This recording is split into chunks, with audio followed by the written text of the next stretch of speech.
प्रतीक्षाच cooking पॉइंटमध्ये तुम्हा सर्वांचं स्वागत आहे। आज आपण बनवणार आहोत घोसाळ्याची भाजी आणि बऱ्याच ठिकाणी याला गिलकं सुद्धा म्हणतात। तर चला बघूया।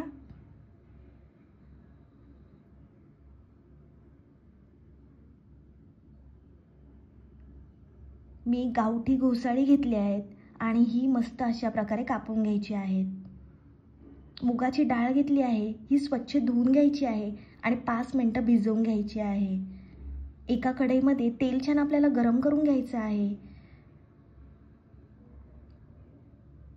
तेल छान गरम झाल्यानंतर त्याच्यामध्ये आपल्याला बारीक कापलेला कांदा टाकायचा आहे। कांदा छान आपल्याला परतून घ्यायचा आहे।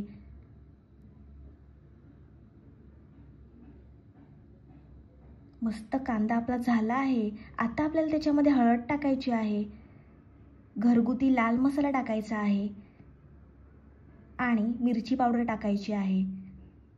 छान आपल्याला हे मिक्स करून घ्यायचं आहे। तुम्ही तुमच्या आवडीचे मसाले सुद्धा टाकू शकता आणि मिरची पावडर टाकल्यामुळे भाजीला जबरदस्त रंग येतो। छान आपलं परतून झालं आहे। मग त्याच्यामध्ये आपल्याला भिजवलेली मुगाची डाळ टाकायची आहे।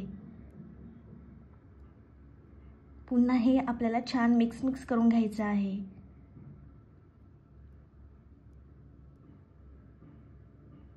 छान मिक्स करून झालं आहे। आता आपण त्याच्यामध्ये पाणी टाकणार आहोत। पुन्हा छान आपल्याला हे मिक्स करायचं आहे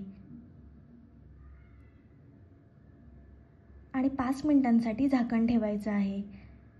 तुम्ही बघू शकता मस्त उकळी आली आहे भाजीला आणि रंग सुद्धा मस्त आला आहे। आता आपण त्याच्यामध्ये घोसाळी टाकणार आहोत।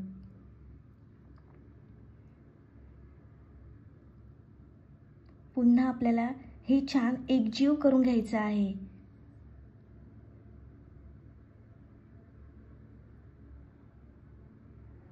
छान आपल्याला हे मिक्स करायचं आहे। तुम्ही याच्यामध्ये चण्याची डाळ सुद्धा टाकू शकता, पण मुगाची डाळ टाकल्यामुळे भाजीला जबरदस्त चव येते।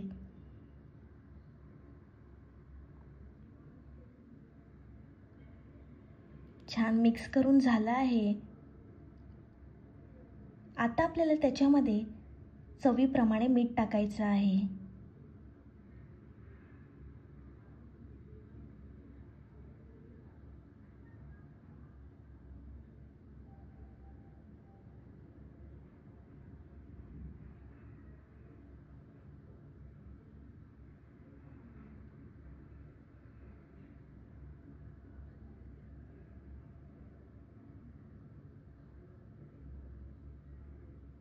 पुन्हा हे छान आपल्याला मिक्स करून घ्यायचं आहे।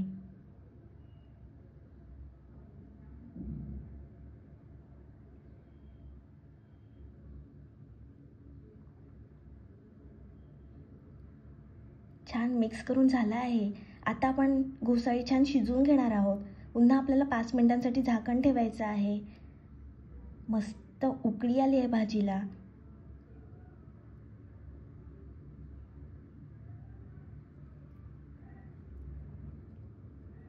मिक्स करून घेऊया। तुम्ही बघू शकता मस्त घोसाळ्याची भाजी झाली आहे। ही भाजी तुम्ही तांदळाच्या भाकरीसोबत खा, जबरदस्त लागते। ही रेसिपी तुम्ही नक्की ट्राय करा, तुम्हाला खूप आवडेल। आणि माझी रेसिपी आवडली असेल तर व्हिडिओला लाईक, कमेंट, शेअर आणि चॅनलला सबस्क्राईब करायला विसरू नका।